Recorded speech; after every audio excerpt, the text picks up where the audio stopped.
சாந்தி. VCD number 687. Murli date 28/9/1967. விளக்கம் கொடுத்த நாள் 28/5/2007. VCD number 687. Murli date 28/9/2006. Murli date 28/9/1967. Clarification date 28/6/2007. Visakhapatnam, Andhra Pradesh.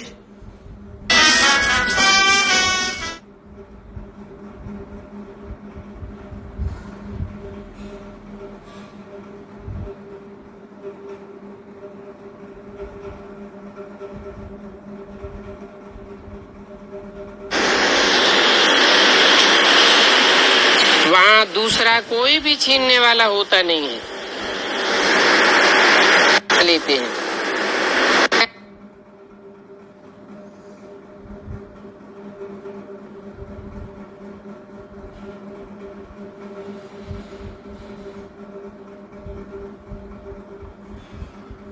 लेते हैं ऐसा बेहद का वर्षा जो कोई छीन न सके। பாபா சொல்றாங்க, குழந்தைகளுடைய எல்லைக்கு அப்பாற்பட்ட ஆஸ்தி என்ன இருக்கின்றதோ அதை யாரும் வந்து பறிக்கவே முடியாது. वहाँ दूसरा कोई भी छीनने वाला होता नहीं है. இப்படி பறிக்கக்கூடியவர்கள் யாரும் சத்தியுகத்தில் இருக்கவே மாட்டாங்க. உங்களுடைய ஆஸ்தி दूसरा नहीं होता, इसलिए उसको अद्वैत कहा जाता है. அங்கு ஒரே ஒரு தர்மம் தான் இருக்கும். அதனால்தான் பாபா சொல்றாங்க, வேறு எந்த ஒரு தர்மம் இல்லாத காரணத்தினால் அந்த யுகத்தை அத்வைத்த யுகம் என்று சொல்லலாம். एक राज्य एक धर्म एक भाषा एक मत. ஒரு ராஜ்யம், ஒரு தர்மம், ஒரு பாஷை, ஒருவனுடைய வழி. इसलिए अद्वैत कहा जाता है. இப்படி ஒரு ஒன்றுதான் என்பது இருக்கும். அதனால்தான் அத்வைத்தம் என்று கூறப்படும். फिर बाद में रावण राज्य दूसरों का होता है. பிறகு ராவண ராஜ்யம் என்பது மற்றவர்கள் என்பது இருப்பாங்க. அவங்க வந்து ராஜ்யம் செய்வாங்க. उसको द्वैत कहा जाता है. மற்றவர்கள் எப்பொழுது வந்து ராஜ்யம் செய்கிறார்களோ அதை துவைத்தவாதம் என்று சொல்லலாம். द्वैत द्वापर युग में होता है. துவைத்தம் என்பது द्वापर யுகத்தில் இருக்கும். और अद्वैत सत्य युग में होता है. அத்வைத்தம் சத்தியுகத்தில் இருக்கும். सत्य एक होता है சத்தியம் என்பது ஒன்று இருக்கும். और द्वैतवाद अनेक प्रकार का होता है. அதே போல துவைத்தவாதம் என்பது அநேக விதமாக இருக்கும். अभी तुम इन बातों को समझ रहे हो. இப்பொழுது இந்த விஷயங்களை எல்லாம் நீங்க இப்போ புரிஞ்சுக்கிட்டே வரீங்க. समझाना भी ऐसे है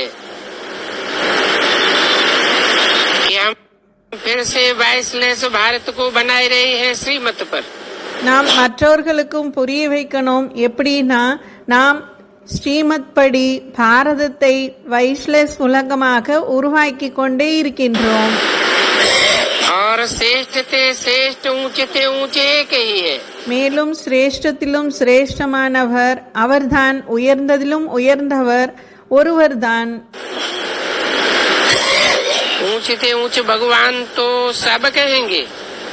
பாபா சொல்றாங்க, உயர்ந்ததிலும் உயர்ந்த பகவான் என்று அனைவருமே கூறுவார்கள் தான். जिनको बाप कहा जाता है. அவரை தான் தந்தை என்று அழைக்கப்படும். तो ये भी समझाना है இதை கூட நாம் மற்றவர்களுக்கு புரிய வைக்கணும். कि ऊंचे थे ऊंचे बाप एक है. உயர்ந்ததிலும் உயர்ந்த தந்தை ஒருவர் மட்டும்தான். लिखना भी है भारत जो संपूर्ण निर्विकारी स्वर्ग था.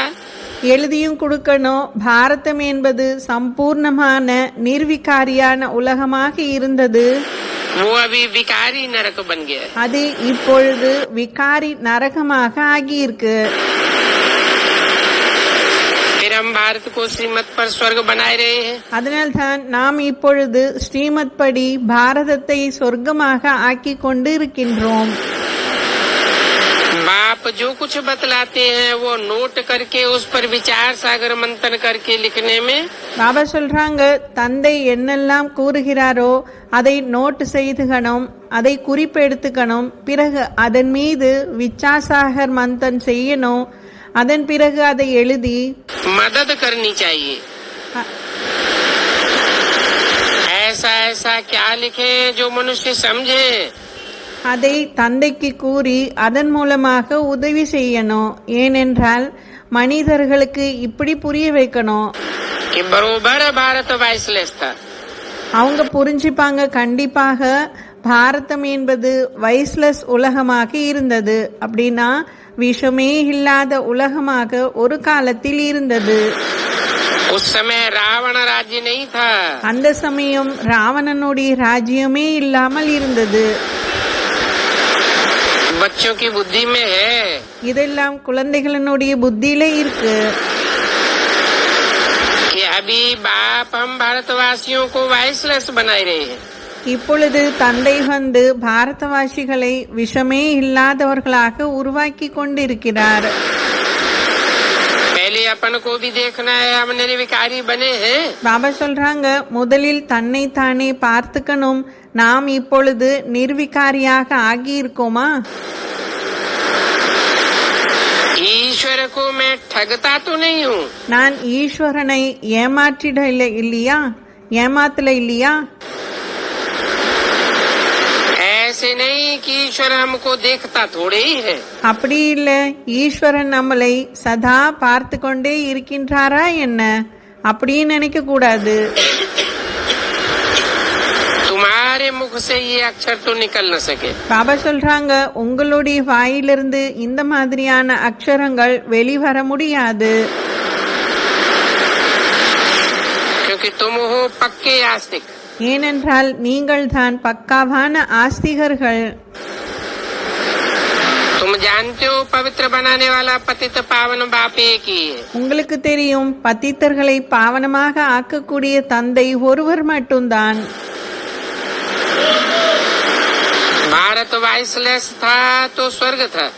பாரதம் ஒரு காலத்தில் விஷமே இல்லாமல் இருந்தது, அதுதான் வைஷ்லசமாக இருந்தது, அது சொர்க்கமாக இருந்தது.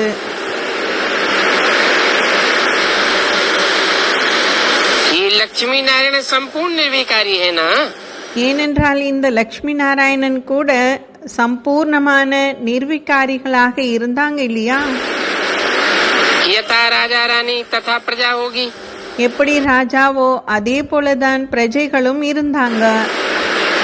तो सारे भारत को स्वर्ग कहा जाता है। அப்பொழுது பாபா சொல்றாங்க, முழு உலக பாரதத்தையுமே சொர்க்கம் என்று அழைக்கப்படும். अभी तो भारत नरक है। இப்பொழுது பாரதம் நரகமாக இருக்கு. 84 जन्म भारतवासियों के लिए ही समझाए जाते हैं। இந்த 84 ஜென்மங்களை பற்றி பாரதவாசிகளுக்கு தான் புரிய வைக்கப்படுகிறது. इसको समझाने के लिए सीढ़ी बहुत अच्छी चीज है। இந்த 84 ஜென்மங்களை பற்றி புரிந்து கொள்வதற்காக இந்த ஏணிப்படி சித்திரம் மிகவும் நன்றாக இருக்கின்றது.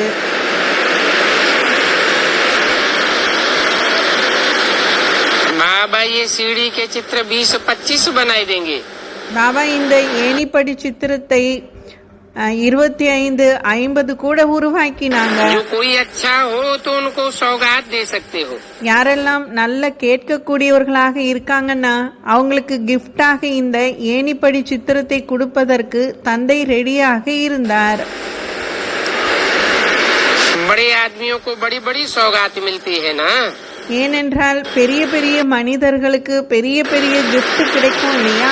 इंदिरा गांधी बाहर जाती है। பாருங்க, அதுக்கு உதாரணம் சொல்றாங்க பாபா. இந்திரா காந்தி வெளியில் சென்றார் என்றால் तो उनको हीरो की हार कंगन आदि मिलते हैं। அவங்களுக்கு வைரத்திலான வளையல்கள் போன்றவற்றை எல்லாம் கொடுப்பாங்க, வைர நெக்லஸ் எல்லாம் கொடுப்பாங்க. क्योंकि विलायत में ज्वेलरी तो बहुत होती है। ஏனென்றால் வெளிநாடுகளில் ரொம்ப இந்த ஜுவல்லரி ஷாப் என்பது நிறைய இருக்கும்.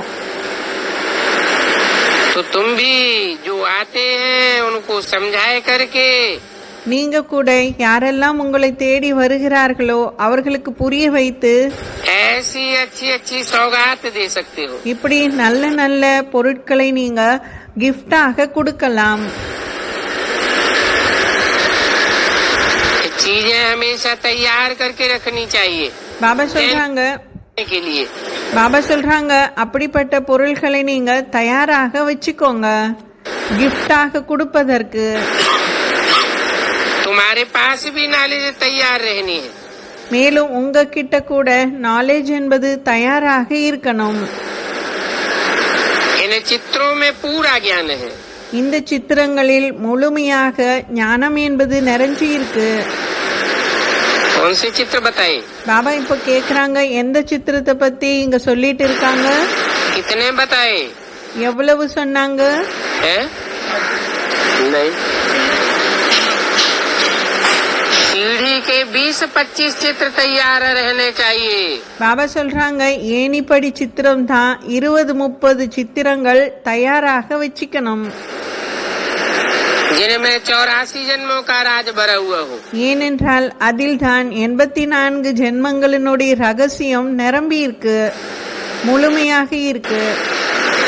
जड़ चित्र ही हो या चैतन्य भी हो? பாபா கேக்குறாங்க வெறும் ஜட சித்திரமா இல்லை என்றால் சைத்தன்ய சித்திரம் கூட அப்படி இருக்குமா?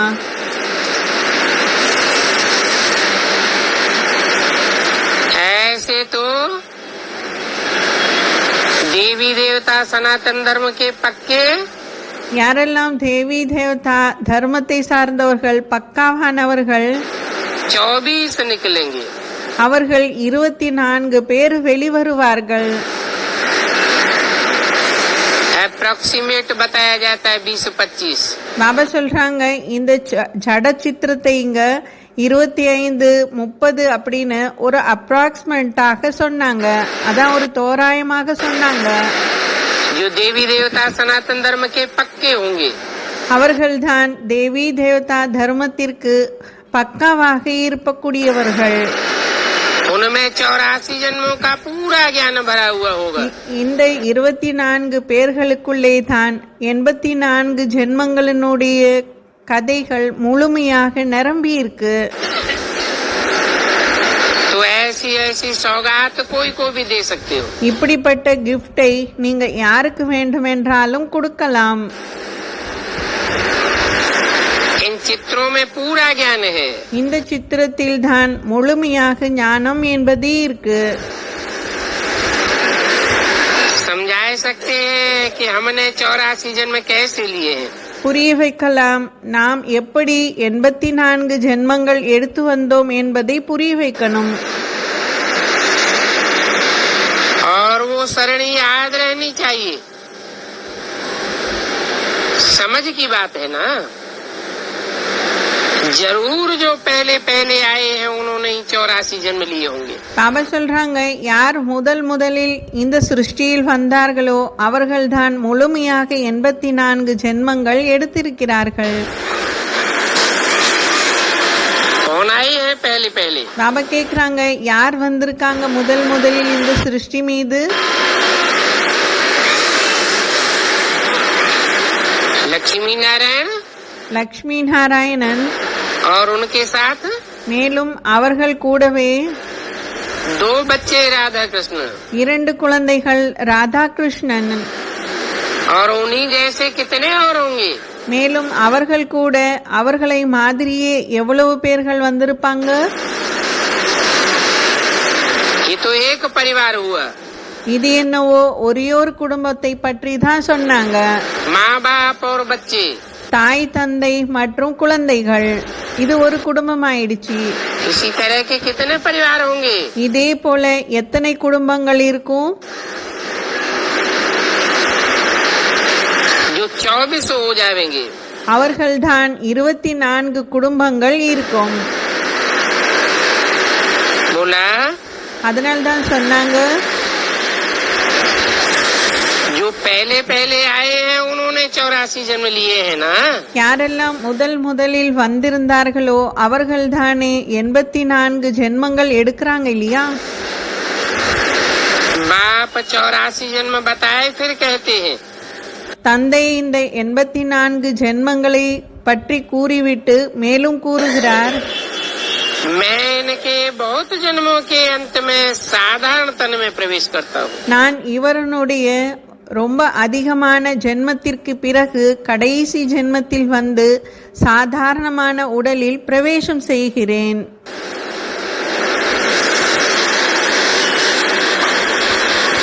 इनके बहुत जन्मों के अंत में பாபா கேக்குறாங்க, யாரனுடைய நிறைய ஜென்மங்களுக்கு பிறகு வந்து பிரவேசம் செய்கிறார்? இது யாரனுடைய உடலை பற்றி சொல்றாங்க? जब प्रवेश करता हूँ तो इनका नाम रख देते हैं ब्रह्मा। யாருக்குள் நான் பிரவேசம் செய்கிறேனோ அவருக்கு பிரம்மா என்று பெயர் வைக்கின்றேன். जिस तन में भी प्रवेश करता हूँ उसका नाम ब्रह्मा रखना पड़े। மேலும் யாருக்குள்ளே எல்லாம் பிரவேசம் செய்கின்றேனோ அவர்கள் அனைவருக்குமே பிரம்மா என்று பெயர் வைக்கணும். इन ब्रह्मा द्वारा ब्राह्मणों की रचना रचता हूँ। இந்த பிரம்மா மூலமாக தான் பிராமணர்களுடைய படைப்பை நான் படைக்கின்றேன். नहीं तो ब्रह्मा कहाँ से लाऊं? இல்லை என்றால் நான் பிரம்மாவை எங்கிருந்து எடுத்துக்கொண்டு வருவேன்? ब्रह्मा का बाप कब सुना? பாபா கேக்குறாங்க, பிரம்மாவனுடைய தந்தையை பற்றி நீங்க கேள்விப்பட்டிருக்கீங்களா எப்பொழுதாவது? कहेंगे ब्रह्मा का बाप जरूर भगवान। சொல்லுவாங்க, பிரம்மாவனுடைய தந்தை கண்டிப்பாக பகவான் தான்.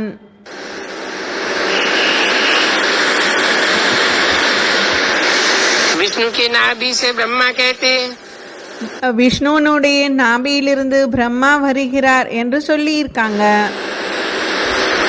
परंतु इनका अर्थ समझ नहीं सकेंगे। ஆனால் இதனுடைய அர்த்தத்தை யாரும் புரிந்து கொள்வதே முடிவது கிடையாது. ब्रह्मा और विष्णु को दिखाते भी है सूक्ष्म वतन में। மேலும் பிரம்மா மற்றும் விஷ்ணுவை சூட்சும வதனத்தில் காட்டியிருக்காங்க. यहाँ तो बाप कहते हैं मैं इनके 84 जन्म के अंत में प्रवेश करता हूँ। ஆனா இங்க பாபா சொல்லியிருக்காங்க, இவருடைய கடைசி ஜென்மத்தில் ரொம்ப நிறைய ஜென்மத்திற்கு பிறகுதான் கடைசி ஜென்மத்தில் வந்து பிரவேசம் செய்கிறேன்.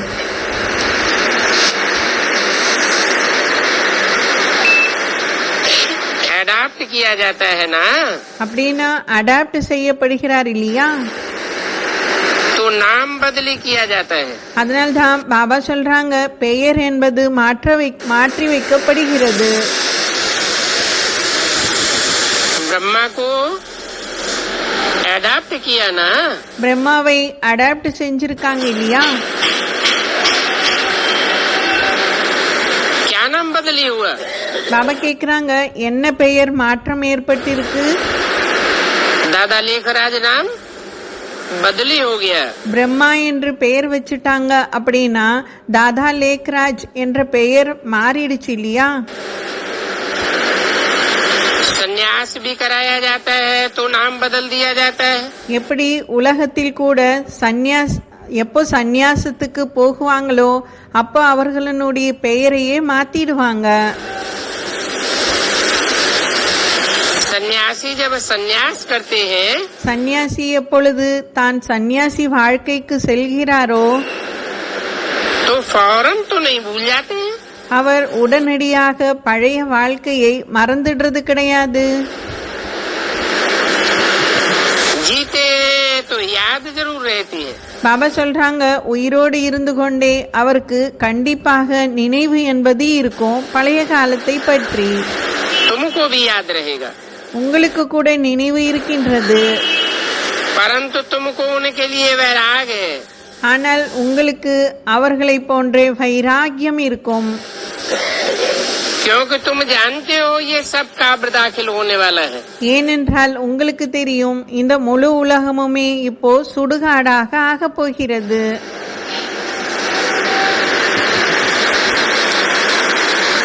इसलिए तुम पुरुषार्थ करते हो वैराग का।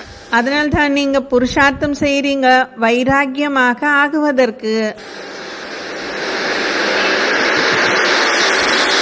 इसलिए हम उन उनको याद क्या करें? அதனால் நாம் அவர்களை ஏன் நினைவு செய்யணும்? ज्ञान से सब कुछ समझना है अच्छी रीति. பாபா சொல்றாங்க, ஞானத்தின் மூலமாக அனைத்தையும் நல்ல விதத்துல புரிஞ்சுக்கணும். वो भी ज्ञान से ही घर बार छोड़ते हैं, परंतु उनको वैराग नहीं आता सच्चा. பாபா சொல்றாங்க, அவங்க கூட வீடு வாசலை விட்டுறாங்க ஞானத்திற்காக தான். ஆனால் அவர்களுடைய வைராக்கியம் உண்மையான வைராக்கியம் கிடையாது, சன்னியாசிகளினுடைய வைராக்கியம்.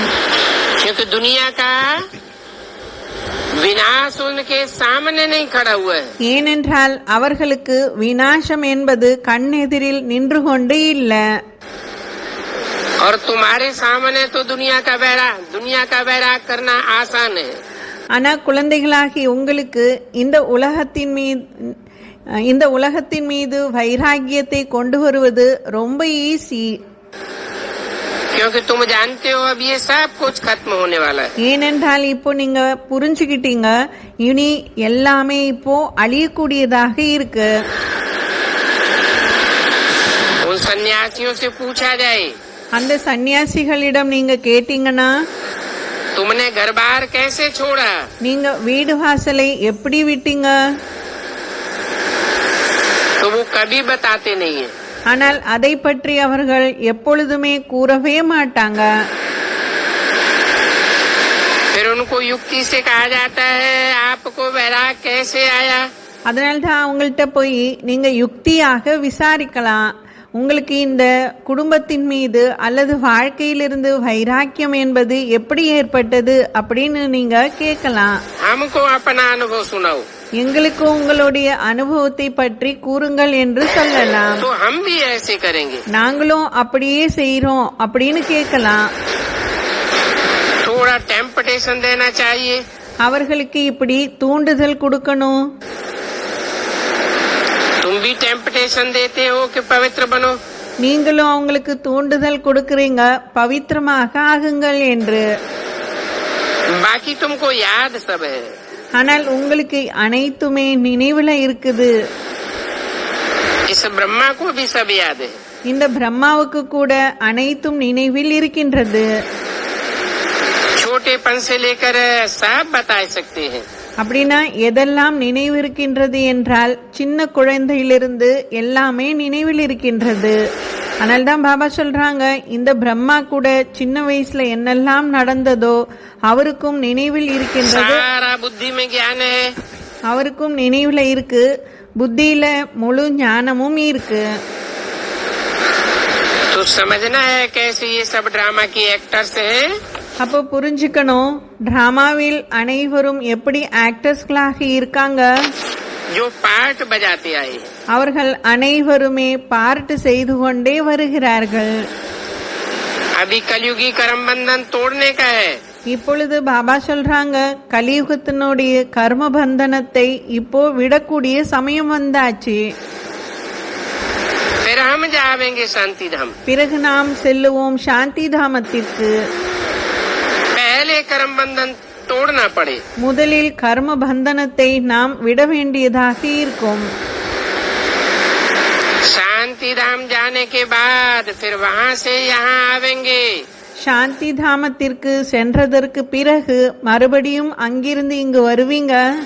सबका नया बंधन जुटेगा. அனைவருக்குமே புதிய பந்தனம் என்பது இணைக்கப்படும்.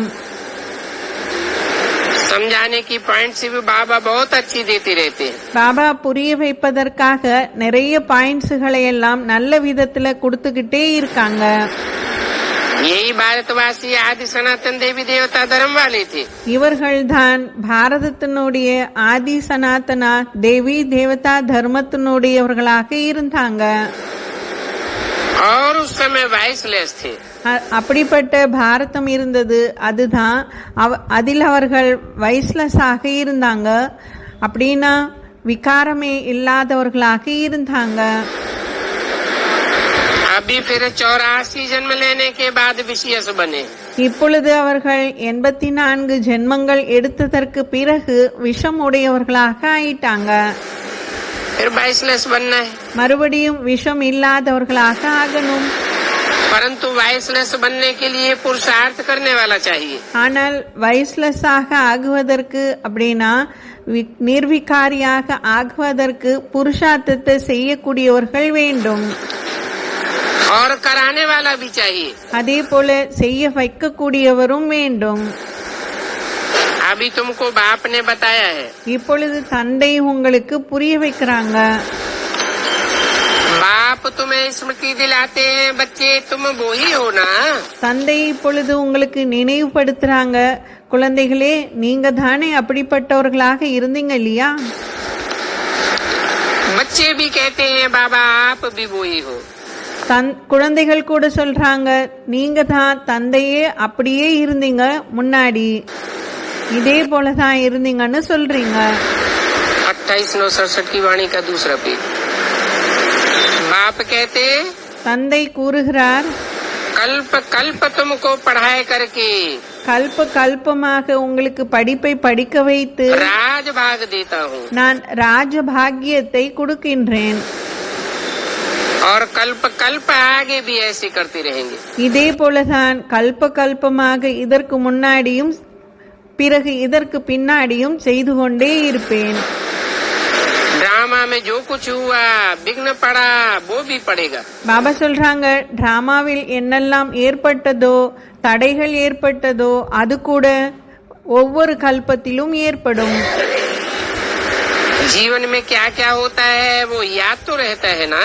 ஏனென்றால் அவரவர்களுடைய வாழ்க்கையில் என்னெல்லாம் நடந்து வந்ததோ அது நினைவில் இருக்கு இல்லையா? इनको तो सभी याद है। இவருக்கு எல்லாமே நினைவில் இருக்கு. बतलाते हैं कैसे छोटेपन में गांव का छोरा था। இவரே கூறுகிறார், சிறிய வயதில் எப்படி கிராமத்து சிறுவனாக இருந்தாரோ அதை கூறுகிறார். पुरानी टोपी नंगे पांव घूमते रहते थे। பாபா சொல்றாங்க, பழைய தொப்பி இப்படி ட்ரெஸ் எல்லாம் போட்டுக்கிட்டு சின்ன வயசுல கிராமத்தை சுற்றி வந்து கொண்டிருந்தார். बाबा को तो ये सब बातें याद है। பாபாவுக்கு இந்த விஷயங்கள் அனைத்துமே நினைவில் இருக்கு. कैसे बकरी का दूध पीता था, எப்படி ஆடினுடைய பாலை குடித்தார், कहाँ कहाँ रहता था, மேலும் எங்கெல்லாம் வசித்து வந்தார். अभी भी वो मकान आदि दिखला सकते। பாபா சொல்றாங்க, இப்போ கூட அந்த பழைய வீடுகளை இப்போ அவர் காட்ட முடியும். परंतु मकान आदि तो सब मुसलमानों ने नए बनाए लिए होंगे। ஆனால் அந்த பழைய இடத்தை வேண்டுமென்றால் காட்டலாம். ஆனா புதிய அந்த இடத்தில் முசல்மான்கள் அவங்களுடைய வீட்டுல வேறு வேறு வீடுகளை புதிய வீடுகளை கட்டியிருப்பாங்க.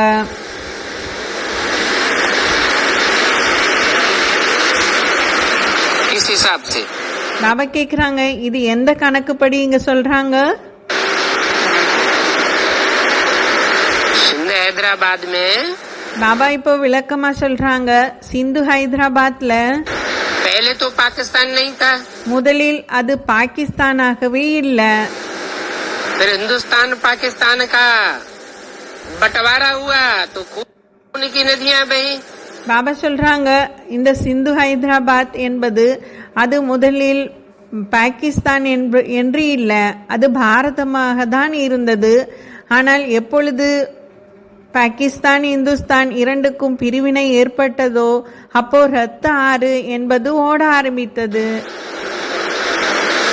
इधर से उधर उधर से इधर हिंदू मुसलमानों को ट्रांसफर होना पड़ा। இங்கிருந்தும் அங்கு அங்கிருந்தும் இங்கு இந்துக்கள் மற்றும் முசல்மான்கள் இருவரும் டிரான்ஸ்பர் ஆக வேண்டியதாக இருந்தது. तो जरूर मुसलमानों ने नए मकान बना लिए होंगे। அப்போ கண்டிப்பாக எங்கு பிரம்ம பாபா எல்லாம் வசித்து வந்தார்களோ அந்த இடத்தில் கண்டிப்பாக முசல்மான்காரர்கள் புதிய வீடுகளை உருவாக்கி இருக்கணும். तो देखो कहाँ गाँव रे का छोरा और फिर बैकुंठ का मालिक। பாருங்க, எங்கு கிராமத்து சிறுவனாக இருந்தவர் இப்போ வைகுண்டத்திற்கு மாலிக்காக ஆகிறார். बैकुंठ में गावड़ा कैसे होगा? பாபா கேக்குறாங்க, வைகுண்டத்தில் எப்படி இந்த கிராமம் என்பது இருக்கும்? ये बातें तुम बच्चे अभी समझते हो. இந்த விஷயத்தை எல்லாம் குழந்தைகளாகி நீங்க புரிஞ்சிருக்கீங்க. इस समय तुम्हारे लिए ये पुरानी दुनिया गावड़ा है. இப்போ இந்த சமயத்தில் பார்க்க போனீங்கன்னா உங்களுக்காக இந்த பழைய உலகமே ஒரு கிராமம் தான். कहाँ बैकुंठ और कहाँ नरक. பாபா சொல்றாங்க, வைகுண்டம் என்பது எங்க இருக்கு, நரகம் என்பது எங்க இருக்கு? मनुष्य तो बड़े बड़े महलों में बिल्डिंग शाद में மனிதர்கள் இப்போ பெரிய பெரிய பில்டிங்ல பெரிய பெரிய கட்டிடத்தில் रहते हैं तो समझते हैं कि यही स्वर्ग है. அங்கு வசித்து கொண்டு அவர்கள் நினைத்து கொண்டிருக்காங்க இதுதான் சொர்க்கம் என்று. बाप तो कहते हैं ये सब मिट्टी पत्थर है. ஆனால் தந்தை கூறுகிறார் இவைகள் அனைத்தும் கல்லு மண்ணு தான். मिट्टी का पत्थर का ढेर हो जाएगा. இப்படி கல்லு மண்ணெல்லாம் குவியல்கள் என்பதே ஏற்பட்டுடும். इनकी कोई वैल्यू नहीं है. இதுக்கெல்லாம் எந்த ஒரு வேல்யூமே இருக்காது, மதிப்பே இருக்காது. सबसे जास्ती वैल्यू होती है हीरो की. பாபா சொல்றாங்க எல்லா கல்லையும் விட மதிப்பு வாய்ந்தது வைரத்திற்கு தான் மதிப்பு இருக்கு. तुम हीरो के महल बनाते हो. நீங்க வைரத்தினுடைய மாளிகைகளை உருவாக்குவீங்க. क्या सतयुग में महल बनावेंगे क्या? பாபா கேக்குறாங்க சத்தியுகத்துல போய் மாளிகைகளை உருவாக்குவீங்களா?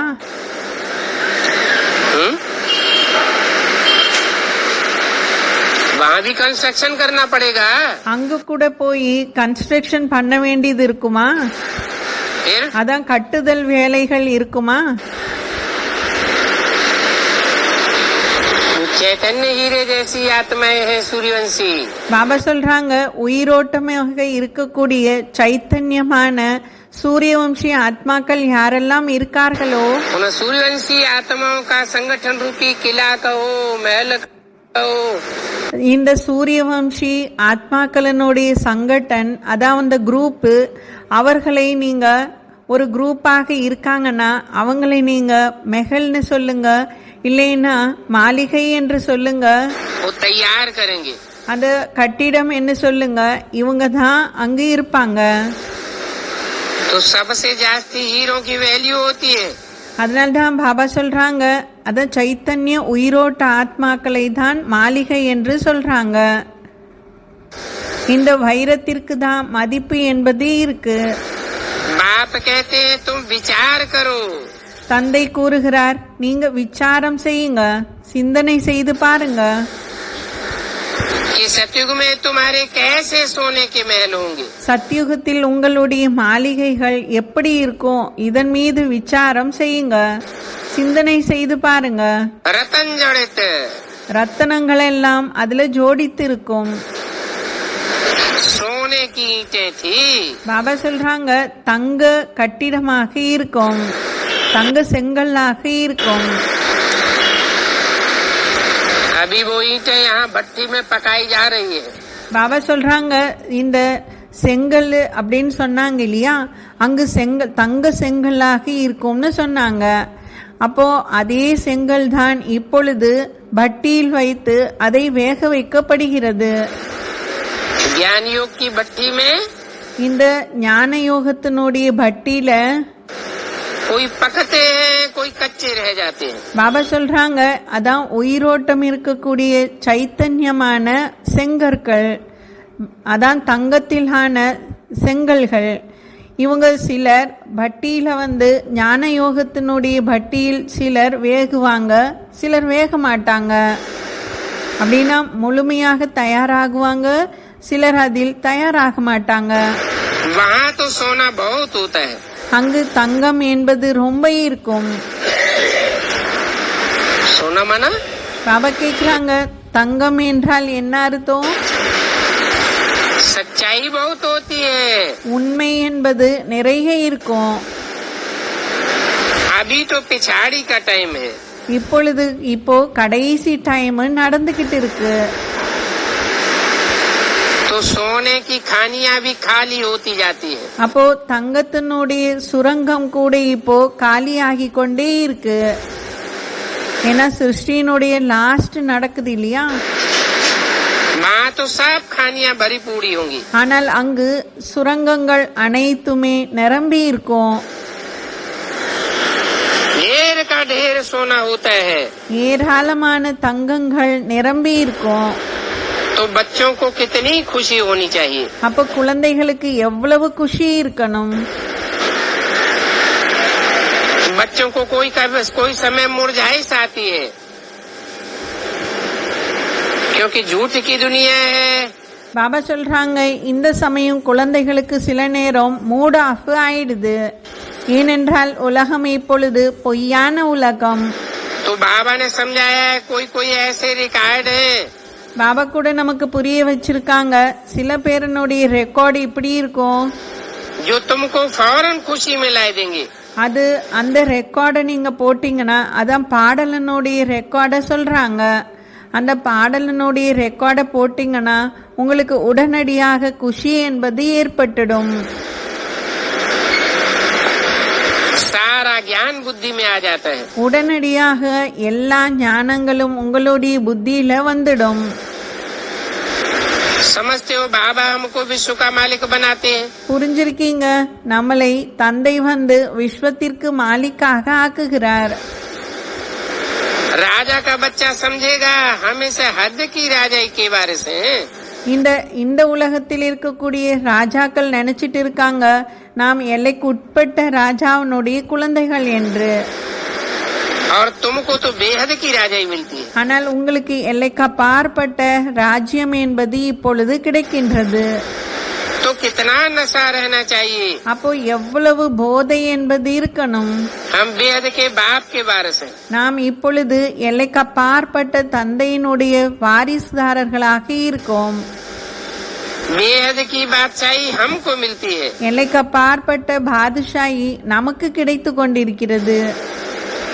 बाप आकर के स्वर्ग की स्थापना करते हैं. தந்தை வந்துதான் சொர்க்கத்தினுடைய ஆஸ்தியை நமக்கு இப்போ கொடுத்துக்கிட்டே இருக்காங்க. और तो कोई कर न सके. அவரை தவிர வேறு யாருமே நமக்கு கொடுக்க முடியாது. हम 21 जन्मों के लिए वारिस बनते हैं. நாம் 21 ஜென்மத்திற்காக வாரிசுதாரர்களாக ஆகின்றோம்.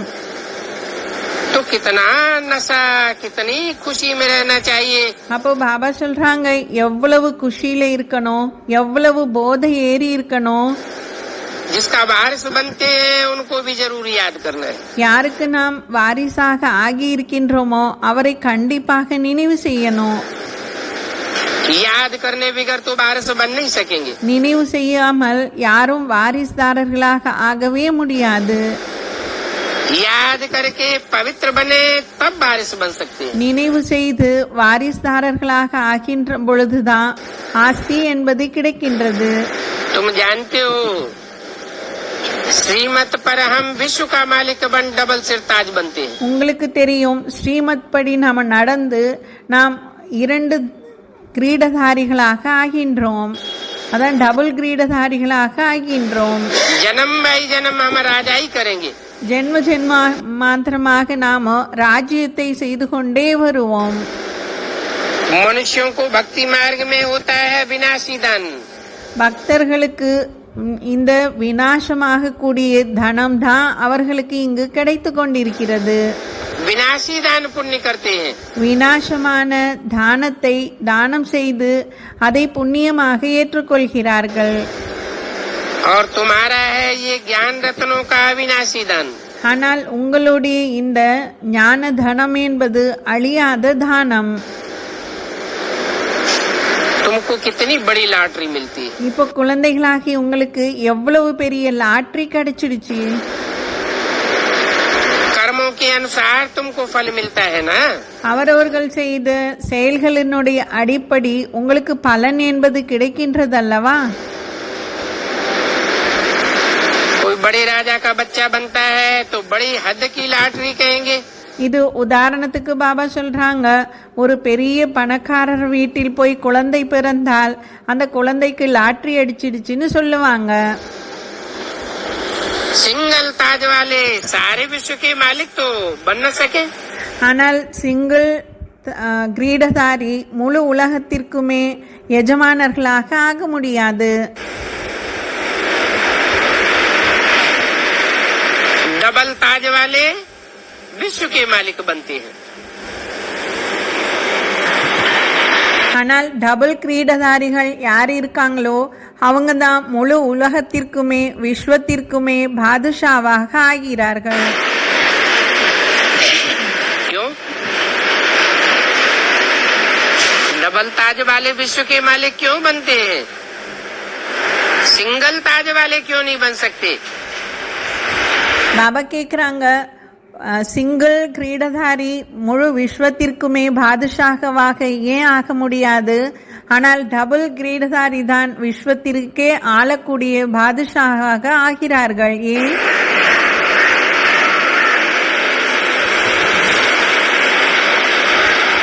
क्योंकि प्योरिटी का ताज जब तक धारण नहीं करेंगे, ஏனென்றால் எப்பொழுது வரைக்கும் பியூரிட்டியினுடைய கிரீடத்தை தாரணை செய்யலையோ तब तक विश्व के मालिक नहीं बन सकते. அப்போ வரைக்கும் விஸ்வத்திற்கு மாலிக்காக ஆகவே முடியாது.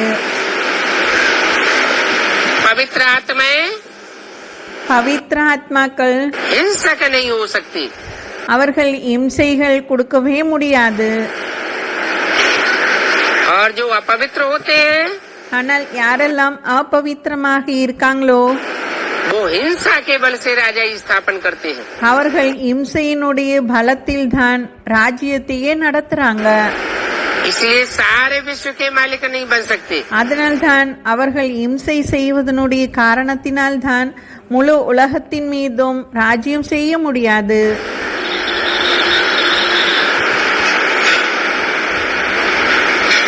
सारे विश्व के ऊपर मालिक वही बन सकेंगे जो संपूर्ण डबल अहिंसक हो.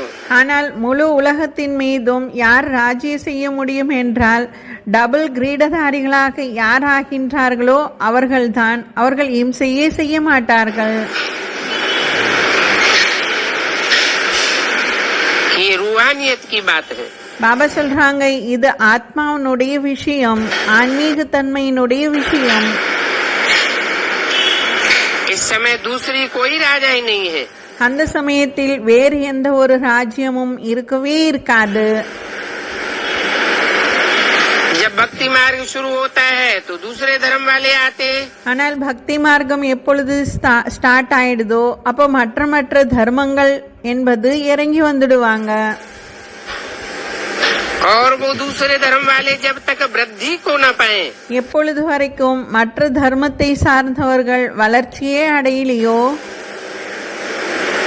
तो पहले वाले राजाएं विकारी बनने के कारण मतभेद में आए टुकड़े टुकड़े अलग अलग कर देते हैं. பாபா சொல்றாங்க, அப்போ முதலில் வந்தவர்கள் என்ன செய்வாங்கன்னா தங்களுக்குள்ளேயே வேத பாவங்களை உருவாக்கி கொண்டு அவரவர்கள் என்னுடையது என்று எல்லாவற்றையும் பிரித்து கொள்வார்கள்.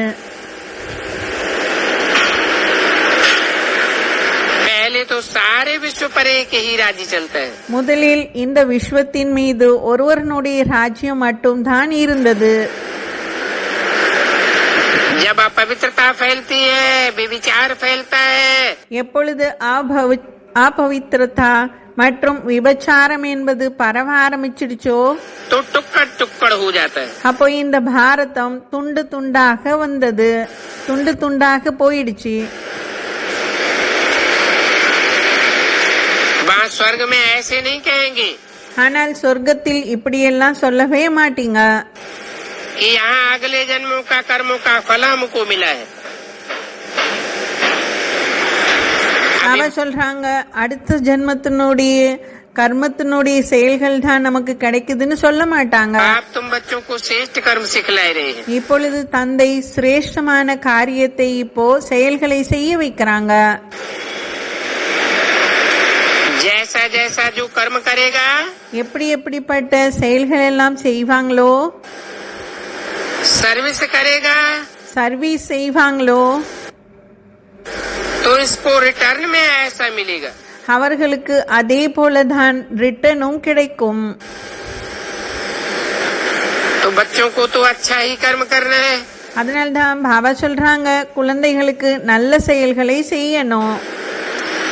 कोई बुरा कर्म करते हैं तो उसके लिए श्रीमत लेते हैं। யாராவது கெட்ட செயல்கள் செய்கிறார்கள் என்றால் அவர்கள் கூட ஸ்ரீமத்தை எடுத்துக்கணும். घड़ी घड़ी पूछना चाहिए। அடிக்கடி தந்தையிடம் செகண்டுக்கு செகண்ட் கேட்டுக்கிட்டே இருக்கணும். अभी प्राइम मिनिस्टर है, तुम समझते हो उनको कितनी पोस्ट आती होगी? பாபா சொல்றாங்க இப்போ பிரைம் மினிஸ்டர் இருக்காங்க இல்லையா, அவங்களுக்கு எவ்வளவு போஸ்டிங் இருக்கணும். परंतु वह पोस्ट कोई अकेले थोड़े ही पढ़ते हैं। ஆனா அவருக்கு கீழே இருக்கக்கூடிய நிறைய போஸ்டிங்ஸ் இருக்கு இல்லையா, எல்லாத்தையும் அவர் தனியாக கவனிச்சு பாரா என்ன? अकेले पढ़ सकते हैं क्या? தனியாக அவர் செய்ய முடியுமா என்ன? उनके आगे पीछे बहुत होते हैं। பாபா சொல்றாங்க அவருக்கு முன்னாடியும் பின்னாடியும் ஏராளமான பேர்கள் இருப்பாங்க. वो सारी पोस्ट देखते हैं।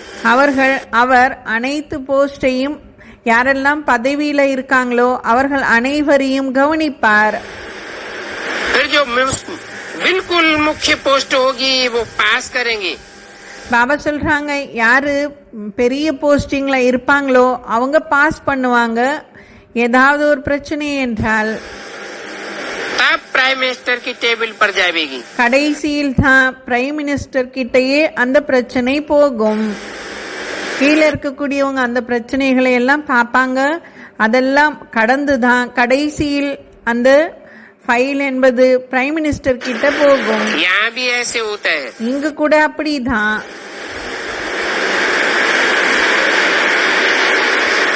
मुख्य मुख्य पत्रों का तो फौरन रिस्पॉन्ड देता हूँ। முக்கியமான லெட்டர்களுக்கெல்லாம் தந்தை உடனடியாக ஆன்சர் கொடுத்துடுவாங்க. बाकी के लिए याद प्यार लिख देते हैं। ஆனால் பாக்கிக்காக அன்பு நினைவுகளை மட்டும் எழுதிடுவாங்க. एक एक को अलग अलग पत्र बैठ लिखूं। ஆனா ஒவ்வொருவருக்கும் தனித்தனியாக உட்கார்ந்து தந்தை லெட்டர் எழுதினால் ये तो हो नहीं सकता। இது ஆகவே ஆகாது. बड़ा मुश्किल है। இது ரொம்ப கஷ்டமான விஷயம். बच्चों को सिर्फ लाल अक्षर मिलती है तो कितने खुश हो जाते हैं। பாபா சொல்றாங்க குழந்தைகளுக்கு ஒரே 2 அக்ஷரம் கிடைச்சாலே எவ்வளவு குஷி ஆயிடுறாங்க. தந்தையிடம் இருந்து பதில் கிடைச்சிச்சுன்னா ओ आज बेहद के बाप दादा की हमारे लिए चिट्ठी आई है। எப்படி குஷி அடைவாங்கன்னா இன்று எனக்கு பாப்தாதாவிடம் இருந்து எனக்கு சிட்டி லெட்டர் கிடைத்தது அப்படின்னு கூறி ரொம்ப மகிழ்ச்சி அடைவாங்க. बच्चे लिखते भी हैं शिव बाबा केयर ऑफ ब्रह्म। குழந்தைகளும் எழுதுறாங்க சிவ் பாபா கேர் ஆஃப் பிரம்மா என்று. रिस्पॉन्ड भी शिव बाबा ब्रह्मा द्वारा करते हैं। ரெஸ்பான்ஸ் கூட பதில் கூட சிவ் பாபா பிரம்மா மூலமாக கொடுக்கின்றார்.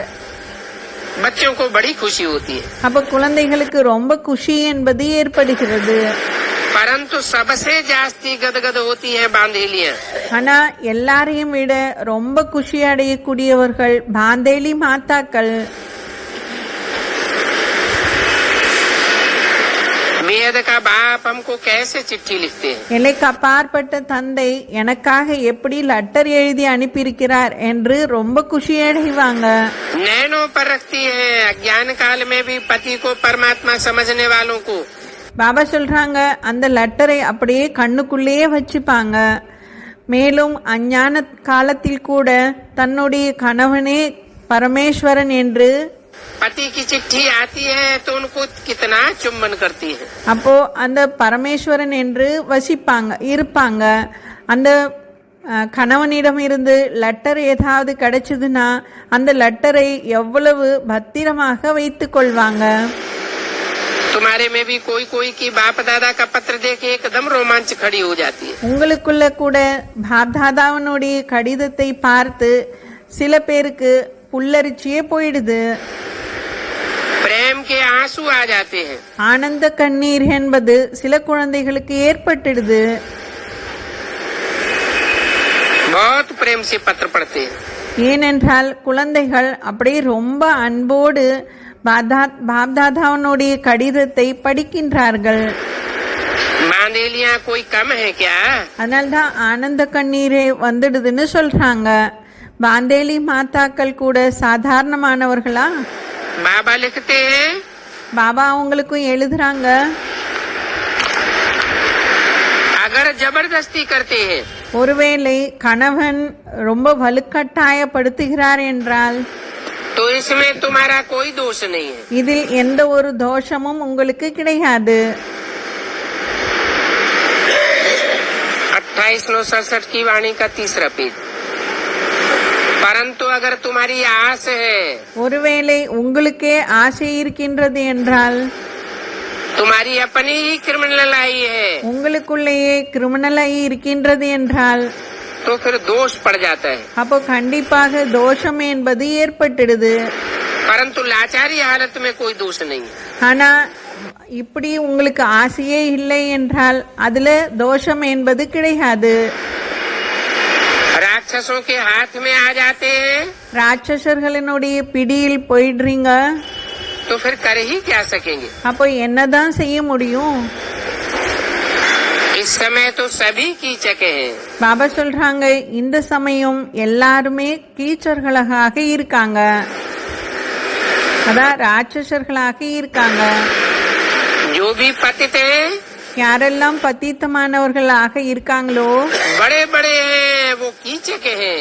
பெரிய பெரிய மனிதர்கள் இப்படி ரொம்ப பத்தித்தமாக ஆகியிருப்பாங்க, அவர்கள் தான் ராட்சசர்களை போல இருப்பாங்க, அவர்களை தான் கீச்சகர்கள் என்று சொல்றாங்க பாபா. है तो मनुष्य ना, மனிதர்களாக தான் இருக்காங்க இல்லையா? फिर कोई सूपनखा पूतनाएं भी होती है.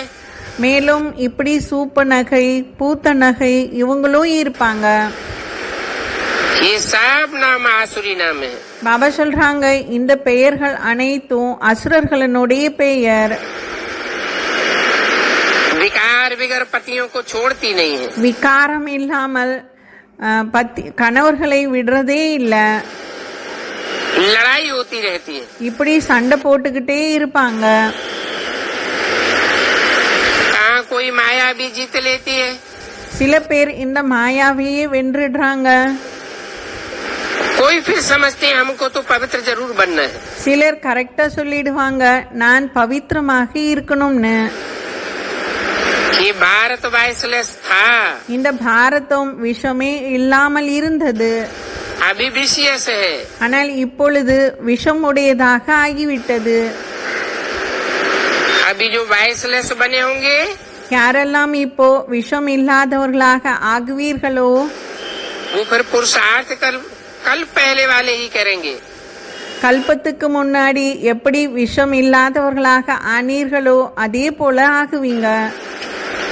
तुम बच्चों को तो समझाना बहुत सहज हो जाता है. குழந்தைகளாகி உங்களுக்கு புரிய வைப்பது என்பது ரொம்ப சகஜமாக இருக்கும். तुम्हारा भी ये प्लानिंग है உங்களுடைய பிளானிங்கும் இப்படி தான் இருக்கு. कि गीता का युग चल रहा है. இந்த சமயம் கீதையினுடைய யுகம் என்பது நடந்து கொண்டே இருக்கு. गीता का ही पुरुषोत्तम संगम युग गाया जाता है. கீதையினுடைய தான் சொல்லுவாங்க புருஷோத்தம சங்கம் யுகம் என்று. तुम लिखो भी ऐसे, நீங்க அப்படியே எழுதுங்க, ये गीता का पुरुषोत्तम संगम युग है. இது கீதையினுடைய புருஷோத்தம சங்கம் யுகம். जबकि पुरानी दुनिया बदल करके नई बनती है. இந்த சமயம் தான் பழைய உலகம் மாறி புதிய உலகமாக மாறுகிறது.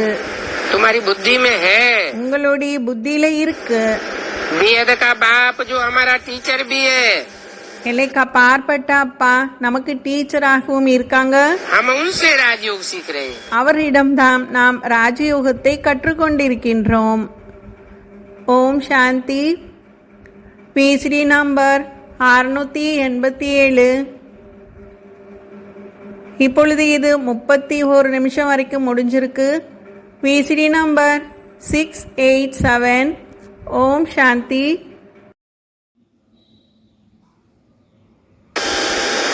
अभी BCS है, अभी जो वाइसलेस बने होंगे वो फिर पुरुषार्थ कल पहले वाले ही करेंगे। तुम बच्चों को तो समझाना बहुत सहज हो जाता है, तुम्हारा भी ये प्लानिंग है। ஓம் சாந்தி. விஸ்ரீ நம்பர் 687, விஸ்ரீ நம்பர் 687. ये गीता का युग चल रहा है, பாபா சொல்றாங்க இப்போ கீதையினுடைய யுகம் நடந்து கொண்டிருக்கிறது. गीता का ही पुरुषोत्तम संगम युग गाया जाता है। கீதை தான் பாபா சொல்றாங்க புருஷோத்தம சங்கமிகம் என்று கூறப்படுகிறது. तुम लिखो भी ऐसे, நீங்க அப்படியே கூட எழுதி காட்டலாம். ये गीता का पुरुषोत्तम संगम युग है। இது கீதையினுடைய புருஷோத்தம சங்கமிகம் என்று கூறலாம். जबकि पुरानी दुनिया बदल करके नई बनती है। இதில் தான் பழைய உலகம் மாறி புதிய உலகம் என்பது வருகிறது. तुम्हारी बुद्धि में है। பாபா சொல்றாங்க இவைகளெல்லாம் உங்களுடைய புத்தியில இருக்கு. वेद का बाप जो हमारा टीचर भी है, எல்லைக்கு அப்பாற்பட்ட தந்தை நம்மளுடைய டீச்சராகவும் இருக்கிறார். हम उनसे राजयोग सीख रहे हैं। நாம் அவரிடம்தான் ராஜயோகத்தை கற்றுக்கொண்டிருக்கின்றோம். अच्छी रीति पढ़ेंगे तो डबल सिर ताज बनेंगे। பாபா சொல்றாங்க யாரெல்லாம் நல்ல விதத்தில் படிப்பாங்களோ அவங்க டபுள் கிரீடதாரிகளாக ஆகுவாங்க. कि देखो कितना बड़ा स्कूल है, பாருங்க இது எவ்வளவு பெரிய ஸ்கூல் இது. सारी राजधानी स्थापन होती है। இந்த சமயம் தான் முழு ராஜதானியும் ஸ்தாபனை ஆகிக் கொண்டிருக்கிறது. प्रजा भी अनेक प्रकार की बनेगी। அதே போல பிரஜைகளும் அநேக விதமாக உருவாகுவார்கள். और तुम्हारी राजाई वृद्धि को पाती रहेगी। பிறகு உங்களுடைய ராஜ்யம் வளர்ச்சி அடைந்து கொண்டே போகும். जैसा जो पुरुषार्थ करेंगे யார் எப்படிப்பட்ட புருஷார்த்தத்தை செய்வீங்களோ वह पहले पहले आते रहेंगे। அவர்கள் முதலில் இந்த சிருஷ்டிக்கு வந்துடுவாங்க. कम पुरुषार्थ करने वाले बाद में आवेंगे। கம்மியான புருஷார்த்தம் செய்யக்கூடியவர்கள் பிறகு தான் வருவாங்க. कम ज्ञान उठाने वाले जरूर पीछे आवेंगे। கம்மியான ஞானத்தை எடுத்துக்க கூடியவர்கள் கண்டிப்பாக பின்னாடி தான் வருவார்கள். तो ये सब बना बनाया खेल है। இவைகள் அனைத்தும் உருவாக்கப்பட்ட ஒரு விளையாட்டு. हद के नाटक में भी नंबरवार एक्टर्स आते रहते हैं। எல்லைக்குட்பட்ட டிராமாவில் கூட ஆக்டர்ஸ்கள் என்பவங்க டைம் டு டைம் வருவார்கள் நடிக்க. पिछाड़ी में पार्ट पूरा होता है, फिर नए सिरे रिपीट होगा। பாபா சொல்றாங்க பிறகு முதல் சீரீஸ் கதை முடிஞ்சிடுச்சு அப்படின்னா அடுத்த சீரியல் என்பது ஆரம்பமாகும். ये भी ड्रामा का चक्र रिपीट होता है। அதே போலதான் இது கூட டிராமாவுடைய சக்கரம் ரிப்பீட் ஆகி கொண்டே இருக்கும். अभी तुम बाप से वर्षा ले रहे हो। நீங்க இப்போ தந்தையிடம் இருந்து ஆஸ்தியை அடைந்து கொண்டிருக்கீங்க. बाप कहते हैं पवित्र बनो। தந்தை கூறுகிறார் பவித்திரமாக ஆகுங்க. अगर स्त्री पतित बनना चाहती हो तो उसको कहो गेट आउट। ஒருவேளை குடும்பத்துல பெண் பவித்திரமாக இருக்கணும்னு விரும்பினாங்கன்னா அவங்களுக்கு சொல்லுவாங்க கெட் அவுட், அதான் வெளியில போன்னு சொல்லிடுவாங்க.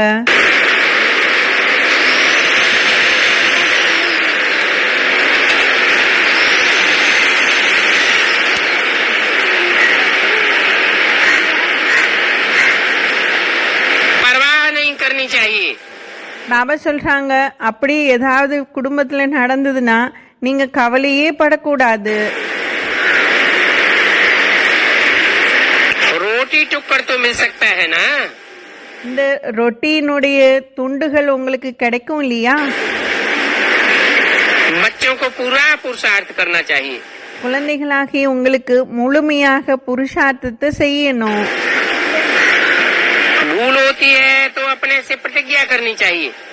ஒருவேளை உங்க மூலமாக தவறுகள் ஏதாவது ஏற்பட்டுடுச்சுன்னா உடனடியாக உறுதிமொழியை எடுத்துக்கணும். ऐसा फिर कब नहीं करेंगे? இப்படி சபதம் பண்ணிக்கணும், நான் மறுபடி இந்த தவறை செய்ய மாட்டேன் அப்படின்னு சபதம் ஏற்கணும்.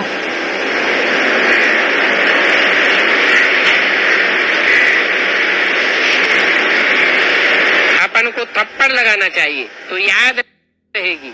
பாபா சொல்றாங்க, அப்படி நம்மளை நாமளே ஒரு அறை அரைஞ்சிக்கணும், அப்பொழுதுதான் நினைவு இருக்கும்னு பாபா சொல்றாங்க. बाबा भक्ति मार्ग का भी मिसाल बताते हैं. தந்தை பக்தி மார்க்கத்தினுடைய உதாரணத்தை கூட கொடுக்கின்றாங்க. पूजा के टाइम इनका बुद्धियोग बाहर जाता था तो अपना कान पकड़ते थे. இவர் கூட பூஜை செய்யக்கூடிய சமயத்தில் இவருடைய புத்தி கூட வெளியில் சென்று விட்டது. அப்போ என்ன செய்தார் என்றால் உடனடியாக தன்னுடைய காதை பிடித்து கொண்டார். அதான் தோப்பு காரணம் போட ஆரம்பிச்சிட்டாரு. चमाट मार देते थे. அப்படியே தன்னை தானே ஒரு அடி கொடுத்துக்கிட்டாரு. अभी ये तो है ज्ञान. ஆனா இது இப்போ ஞான மார்க்கம். इसमें मुख्य याद की बात है. இதில் முக்கியமானது நினைவு யாத்திரையினுடைய விஷயம். अगर याद भूल जावे तो अपन को थप्पड़ मारना चाहिए. பாபா சொல்றாங்க, ஒருவேளை தந்தையினுடைய நினைவு உங்களுக்கு மறந்து போகுது அப்படின்னா உடனே உங்களை நீங்களே அரைஞ்சிக்கோங்க.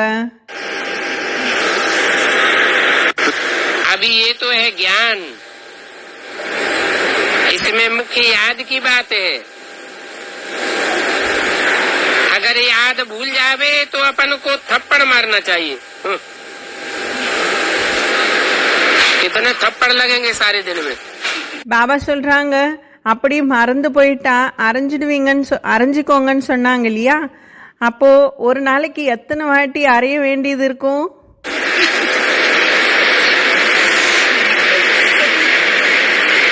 सोचना चाहिए मेरे ऊपर माया जीत क्यों पाती है. யோசிச்சு பார்க்கணும், என் மீது மாயா ஏன் வெற்றி அடைகிறது அப்படின்னு யோசிக்கணும். क्या मैं इतना कच्चा बन गया हूँ? நான் என்ன இவ்வளவு அறகுறையாகவா ஆயிட்டேன்? मुझे तो इस माया पर जीत पानी है. பாபா சொல்றாங்க, எனக்கு கண்டிப்பாக இந்த மாயா மீது வெற்றி அடைந்தே தீரணும். तो अपने आप को अच्छी रीति संभालना है. அதனால்தான் தன்னை தானே நல்ல விதத்துல பராமரிச்சுக்கணும். अपने से पूछो, தன்னிடமே தானே கேளுங்க, मैं इतना महावीर बना हूँ, நான் அந்த அளவுக்கு மகாவீரனாக ஆகிட்டேனா? औरों को भी महावीर बनाने का पुरुषार्थ करता हूँ. மேலும் மற்றவர்களையும் மகாவீரனாக ஆக்குவதற்கு புருஷார்த்தத்தை செய்கின்றேனா? जितना औरों को आप समान बनाऊंगा तो हमारा दर्जा जरूर ऊंचा होता जाएगा. பாபா சொல்றாங்க, எந்த அளவுக்கு மற்றவர்கள் உயர்ந்த ஸ்டேஜுக்கு போகுவதற்கு உதவியாளனாக இருப்பேனோ அந்த அளவுக்கு தன்னுடைய பதவி தானாகவே உயர்ந்துடும்.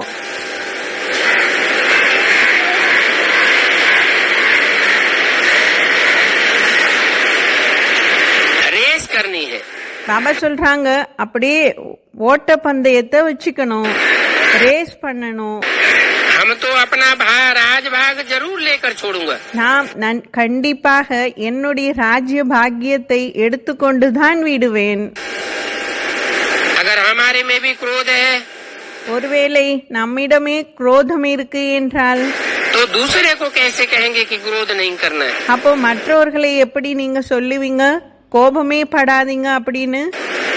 ये तो सच्चाई नहीं हुई ना. அப்ப இது உண்மையான விஷயம் இல்லை இல்லையா? लज्जा आनी चाहिए. பாபா சொல்றாங்க, வெக்கம் ஏற்படணும். அதான் கோபம் வந்துடுச்சுன்னா வெக்கம் ஏற்படணும். दूसरों को समझाता रहता हूँ. பாபா சொல்றாங்க, நான் மற்றவருக்கு என்னவோ புரிய வைத்துக் கொண்டே இருக்கின்றேன், खुद करता नहीं हूँ. ஆனால் நான் அந்த காரியத்தை செய்யவே இல்லை அப்படின்னா वो ऊंचे बन जाए हम नीचे रह जावे, ये तो कोई पुरुषार्थ नहीं हुआ. அப்போ அவர்கள் உயர்ந்த பதவி அடைஞ்சிடுறாங்க. நான் தாழ்ந்த பதவியிலே இருக்கேன் அப்படின்னா இது ஒன்றும் உயர்ந்த புருஷார்த்தமே இல்லை. बाबा ने एक पंडित की कथा सुनाई. அதனால்தான் அதே சமயத்தில் பாபா ஒரு பண்டிதனுடைய கதையை கூறினார். बाप को याद करते करते इस विषय सागर से क्षीर सागर में चले जाते हो. அப்படிப்பட்டவங்க தந்தையை நினைவு செய்து செய்து அப்படிப்பட்ட பார்க்கடலையே தாண்டிட்டாங்க.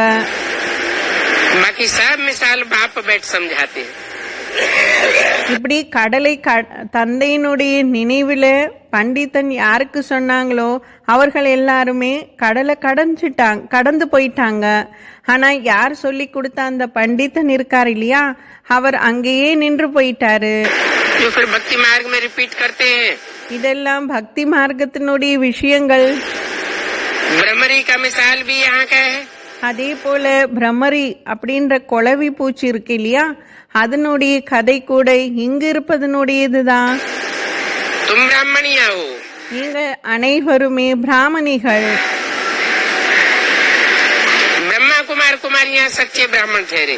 அதனால்தான் பாபா சொல்றாங்க பிரம்மகுமார் குமாரிகள் உண்மையான பிராமணிகள். इन ब्राह्मणों का प्रजापिता ब्रह्मा कहाँ है? இந்த பிராமணர்களுடைய பிரம்மா அவர் எங்கே இருக்கின்றார்? जरूर प्रजापिता ब्रह्मा इसी सृष्टि पर होगा. கண்டிப்பாக பிரஜாபிதா பிரம்மா இதே சிருஷ்டி மீது இருப்பார்.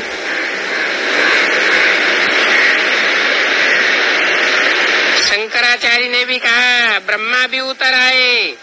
சங்கராச்சாரியர் கூட கூறினார் பிரம்மாவே இறங்கி வந்தாலும் சரி. ऐसे कहते हैं ना. இப்படி நாங்க சாஸ்திரத்தை விடவே மாட்டோம் அப்படின்னு சொல்லியிருக்காங்க இல்லையா. तुम भारतवासियों को समझाते हो. நீங்க பாரதவாசிகளுக்கு புரிய வைக்கிறீங்க.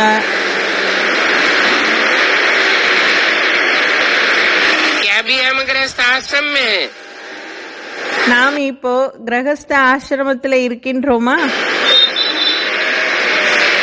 वो सन्यासी तो सुख कोई नहीं मानते हैं. அந்த சந்நியாசிகள் எல்லாம் சுகத்தை ஏற்றுக்கொள்வதே கிடையாது. वो तो कहते हैं सतयुग में भी क्या था, कंसी जरासंधी आदि थे. அவர்கள் என்ன சொல்லிட்டு இருக்காங்கன்னா சத்யுகத்தில் கூட யார் இருந்தாங்க, சத்யுகத்திலும் கம்சன் ஜராசிந்தி போன்றவர்கள் எல்லாம் அசுரர்கள் இருந்தாங்க இல்லையா அப்படின்னு நினைச்சுக்கிட்டு இருக்காங்க. सारी बातें ही खराब कर दी. எல்லா விஷயங்களையும் கெடுத்து வச்சிருக்காங்க. अभी तुम बच्चों को सब बातें बुद्धि में. ஆனா குழந்தைகளாகி உங்களுடைய புத்தியில எல்லா விஷயங்களும் வந்து அமர்ந்துடுச்சு. तुमको तो बहुत होशियार होना चाहिए. நீங்க இப்போ ரொம்ப உஷாராக ஆகணும், அப்படின்னா புத்திசாலிகளாக ஆயிடணும். तुमने प्लानिंग देखी है ना. நீங்க பிளானிங் எல்லாம் பார்த்திருக்கீங்க இல்லையா. बाबा का भी प्लान है मनुष्य से देवता बनाने के लिए. பாபாவுக்கு கூட பிளான் இருக்கின்றது மனிதர்களை தேவதைகளாக ஆக்கணும் என்று. और ये चित्र भी है समझाने के लिए. மேலும் இந்த சித்திரங்களும் இருக்கின்றது புரிய வைப்பதற்காக. इसमें लिखत भी ऐसी होनी चाहिए. இதில் எழுத்து கூட அப்படி எழுதி இருக்கணும். गीता का भगवान का भी प्लानिंग है. கீதையினுடைய பகவானை பற்றியும் பிளானிங் இருக்கு. और वो प्लानिंग तो बिल्कुल सहज है. ஆனால் இந்த பிளானிங் மிகவும் ஈஸியானது. ब्रह्मा द्वारा स्थापना हुई है. பிரம்மா மூலமாக ஸ்தாபனை என்பது ஆகியிருந்தது. ये भी शिव बाबा का प्लान है ना. இது கூட சிவபாபாவுடைய பிளான் அல்லவா. हम सब ब्राह्मण ब्राह्मणियां हैं. பாபா சொல்றாங்க நாம் அனைவருமே பிராமணர்கள் பிராமணிகள். ब्राह्मण चोटी है. பிராமணர்கள் என்றாலே உச்சி குடும்பி உடையவர்கள். कोई एक की बात नहीं है. இது ஒருவருடைய விஷயம் இல்ல. प्रजापिता ब्रह्मा तो चोटी ब्राह्मणों की हुई ना. பிரஜாபிதா பிரம்மா உச்சி குடுமியை சார்ந்த பிராமணனாக இருக்கின்றார் அல்லவா? ब्रह्मा है तो जरूर ब्राह्मणों को इस समय बड़ा भारी कुटुंब होगा. பாபா சொல்றாங்க, பிரம்மா இங்கு இருக்கின்றார் என்றால் அப்போ பிராமணர்களினுடைய மிக பெரிய குடும்பம் என்பது இங்கு இருக்கணும். जो फिर तुम दैवी कुटुंब में आते हो, பிறகு நீங்க தெய்வீகமான குடும்பத்திற்கு வருவீர்கள். इस समय तुमको बहुत खुशी है, இந்த சமயம் உங்களுக்கு ரொம்ப குஷி என்பது இருக்கு. क्योंकि तुमको लॉटरी मिलती है. ஏனென்றால் உங்களுக்கு தான் லாட்டரி என்பதே கிடைத்திருக்கு. तुम्हारा नाम बहुत गाया हुआ है, वंदे मातरम. உங்களுடைய பெயர் புகழ் எல்லாம் ரொம்ப பாடி இருக்காங்க. அதுக்காக பாபா சொல்றாங்க, வந்தே மாத்தரம். शिव की शक्ति सेना तुम हो. சிவனுடைய சக்தி சேனைகள் நீங்க தான். वो तो सब ऐसे ही गाते रहते हैं. ஆனால் அவர்கள் சும்மா அப்படியே வாயில பாடிக்கிட்டு இருக்காங்க. धरणी का नाम देते हैं वंदे मातरम. அவர்கள் இந்த பூமியினுடைய பெயரை சொல்லி இருக்காங்க, வந்தே மாத்தரம் என்று. बहुत होने के कारण मनुष्य मुझ पड़ते हैं. ரொம்ப இப்படியெல்லாம் செஞ்சதுனால மனிதர்கள் அப்படியே குழம்பி போயிருக்காங்க. तुम तो बहुत थोड़े हो, ஆனால் நீங்க ரொம்ப கம்மியான பெயர்கள் தான். इसलिए राजधानी स्थापना करने में मेहनत लगती है. அதனால்தான் இந்த ராஜதானியை ஸ்தாபனை செய்வதற்கு கொஞ்சம் கஷ்டம் இருக்கு, உழைக்க வேண்டியது இருக்கு. बाप कहते हैं ये ड्रामा बना हुआ है. தந்தை கூறுகிறார், இந்த டிராமா என்பது உருவாக்கப்பட்டிருக்கு. इस ड्रामा में मेरा भी पार्ट है. இந்த டிராமாவில் என்னுடைய பார்ட்டும் இருக்கு அப்படின்னு சொல்றாங்க. मैं हूँ सर्वशक्तिवान. நான் சர்வசக்திவானாக இருக்கின்றேன் என்று தந்தை கூறுகிறார். इसलिए मेरे को याद करने से तुम पवित्र बन जाते हो. பாபா சொல்றாங்க, அப்பொழுதுதான் என்னை நீங்க நினைவு செய்தால்தான் நீங்க பவித்திரமாக ஆகுவீர்கள். सबसे बड़ी जास्ती चकमक है. அனைவரையும் விட மிக அதிகமான காந்த ஈர்ப்பு சக்தியாக இருக்கின்றாங்க. जिसका नाम है शिव बाबा. அவருடைய பெயர் தான் சிவ் பாபா. वही ऊंचे ते ऊंचे रहते हैं. அவர்தான் உயர்ந்ததிலும் உயர்ந்தவராக இருக்கின்றார். उन्होंने नाम दे दिया है कृष्ण का. ஆனால் அவர்கள் பெயர் கொடுத்துட்டாங்க கிருஷ்ணனுடைய பெயரை. कि कृष्ण गोपियों को आकर्षित करते थे. கிருஷ்ணர் கோபியர்களை எல்லாம் அப்படியே ஆகர்ஷணம் செய்து கொண்டிருந்தார் நினைச்சிட்டாங்க. वास्तव में है शिव बाबा की बात. உண்மையிலே பார்க்க போனா இது சிவபாபாவுடைய விஷயங்கள்.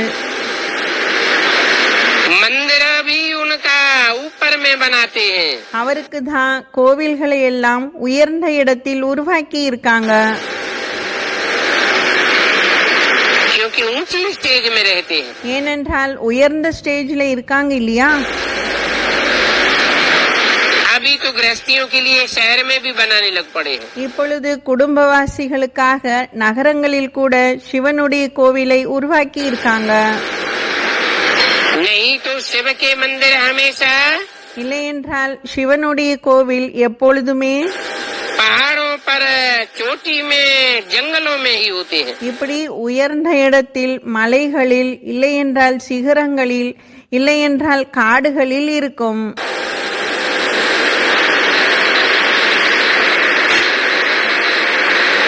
दिन प्रतिदिन बहुत अच्छा समझते रहेंगे. பாபா சொல்றாங்க, தினம் தினம் நீங்க நல்ல விதத்துல புரிந்து கொண்டே போகுவீர்கள். और औरों को भी समझाने के लिए प्लान करते रहेंगे. மேலும் மற்றவர்களுக்கு புரிய வைப்பதற்கு கூட நீங்க பிளானிங் செய்து கொண்டே போகுவீங்க. कांटों को फूल बनाने में मेहनत तो लगती है ना. இந்த முள்ளாக இருக்கக்கூடிய காட்டை மலராக மாற்றுவதில் கொஞ்சம் உழைக்க வேண்டியது இருக்கு இல்லையா? बाप आप कहते ये खेल है, பாபா சொல்றாங்க இது விளையாட்டாக இருக்கு. तुम कैसे 84 जन्म लेते हो ये किसी को समझाना बहुत सहज है. நீங்க எப்படி 84 ஜென்மங்கள் எடுக்கின்றீர்கள் என்பதை யாருக்கு வேண்டுமென்றாலும் கூறுவது மிகவும் ஈஸியாக இருக்கும்.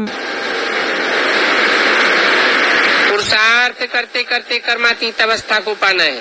புருஷார்த்தத்தை செய்து செய்து கர்மாதீத் ஸ்டேஜை போய் அடையணும். रिजल्ट तो अंत में निकलेगी. அதனுடைய ரிசல்ட் என்னவோ கடைசியில வெளிப்படும். जब सब 63 जन्मों का कर्मों का हिसाब किताब चुकतू हो जाएगा. அப்பொழுதுதான் எல்லா கணக்கு வழக்குகளும் 63 ஜென்மங்களினுடைய கணக்கு வழக்குகளும் முழுமையாக முடிந்து போகும். अभी तो सब पुरुषार्थी है. இப்பொழுது அனைவருமே புருஷார்த்திகள் தான். तुम बच्चों को ये नशा रहना है, हम ईश्वरीय परिवार के हैं. குழந்தைகளாகி உங்களுக்கு இந்த போதை இருக்கணும், நாம் ஈஸ்வரனுடைய குடும்பத்தை சார்ந்தவர்களாக இருக்கின்றோம். बड़ों को भी तुम जानते हो. பெரிய பெரியவர்களை கூட நீங்க தெரிஞ்சிருக்கீங்க. और सबसे बड़े से बड़े बाप को भी जानते हो. அதே போல எல்லாரையும் விட மிக உயர்ந்ததிலும் உயர்ந்த தந்தையையும் தெரிந்து கொண்டீர்கள். तुम ये बात अच्छी रीति समझ गए हो. பாபா சொல்றாங்க இந்த விஷயத்தை நீங்க நல்ல விதத்தில் புரிந்து கொண்டீர்கள். कि कृष्ण के चरित्र कुछ है नहीं. இங்க கிருஷ்ணரனுடைய சரித்திரம் எதுவுமே இங்க இல்லவே இல்ல. इन शास्त्रों में सभी कुछ भक्ति मार्ग की बातें भरी हुई हैं. பாபா சொல்றாங்க சாஸ்திரத்தினுடைய விஷயங்கள் அனைத்துமே பக்தி மார்க்கத்தினுடைய விஷயங்கள். फिर ये प्रायः लोप हो जाएंगे. பிறகு அவைகள் அனைத்தும் மறைந்து போகும். बाबा ने एक चित्र दिखाया. பாபா கூட ஒரு சித்திரத்தை காட்டினாங்க. सर्प के ऊपर कृष्ण डांस करता था. என்ன சித்திரம் என்றால் இந்த பாம்புகளினுடைய தலை மீது கிருஷ்ணன் டான்ஸ் ஆடியதாக காட்டியிருக்காங்க. तो देखो मनुष्य चित्रों पर भी कितना चलते हैं. பாருங்க மனிதர்கள் இந்த சித்திரங்கள் மீது கூட எவ்வளவு உருவாக்கி இருக்காங்க. बाप समझाते हैं தந்தை புரிய வைக்கிறாங்க. ये सब बनावटी आसुरी चित्र है. இவைகள் அனைத்தும் அசுரர்களினுடைய சித்திரங்கள் உருவாக்கப்பட்டது. அதான் ஆடம்பரமான சித்திரங்கள். कोई सांप के ऊपर डांस नहीं होता है. யாராவது இப்படி டான்ஸ் பாம்புகள் மீது டான்ஸ் ஆடுவாங்களா? सर्प दिखाया हुआ है, काली दह दिखाई हुई है. பாபா சொல்றாங்க பாம்புகளை காட்டியிருக்காங்க, கருப்பு நதியையும் காட்டியிருக்காங்க. अब ये सब कहाँ से आई? இதெல்லாம் எங்கிருந்து வந்தவைகள்? फिर दिखाते हैं शंकर को शरीर में सर्प लपटे रहते हैं. பிறகு இதையும் காட்டியிருக்காங்க. சங்கரனுடைய உடல் முழுவதும் பாம்புகள் அப்படியே ஒட்டி இருப்பதாகவும் காட்டியிருக்காங்க.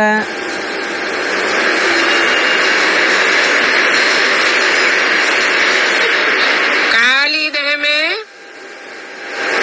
कृष्ण ने सर्प को कंट्रोल किया.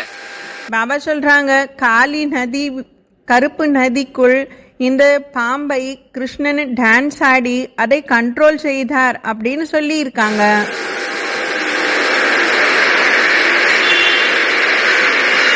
सब गोपियां दिखाते हैं. பிறகு ஏராளமான கோபியர்களையும் காட்டியிருக்காங்க. कि सर्प के ऊपर डांस करते हुए ऊपर आया. இந்த டான்ஸ் ஆடிக்கொண்டே அந்த கோபியர்கள் கூட அங்கு மேலே வந்தாங்க அப்படின்னு காட்டியிருக்காங்க. अरे वो तो काली दह में रहते थे ना. அரே அது கருப்பு நதிக்குள்ள இருந்தது இல்லையா பாம்பு? फिर गोपियां कहाँ खड़ी रही? இங்கு நடுவில் கோபியர்கள் எங்கிருந்து வந்தாங்க? जो डांस करती थी. அவர்கள் கூட டான்ஸ் செய்து கொண்டிருந்தார்கள். ये सब रंग चित्र हैं। பாபா சொல்றாங்க இவைகள் அனைத்தும் ராங்கான சித்திரங்கள், दंत कथाएं हैं। இவைகள் எல்லாமே கட்டுக்கதைகளாக ये तो காட்டியிருக்காங்க. विकारों को कंट्रोल करने वाली बात है। உண்மையான விஷயமே விகாரத்தை கண்ட்ரோல் செய்யக்கூடிய விஷயம். विकारियों के नजदीक रहने वाली बात है। பாபா சொல்றாங்க இது விகாரிகளுக்கு நடுவில் இருக்கக்கூடிய விஷயம்.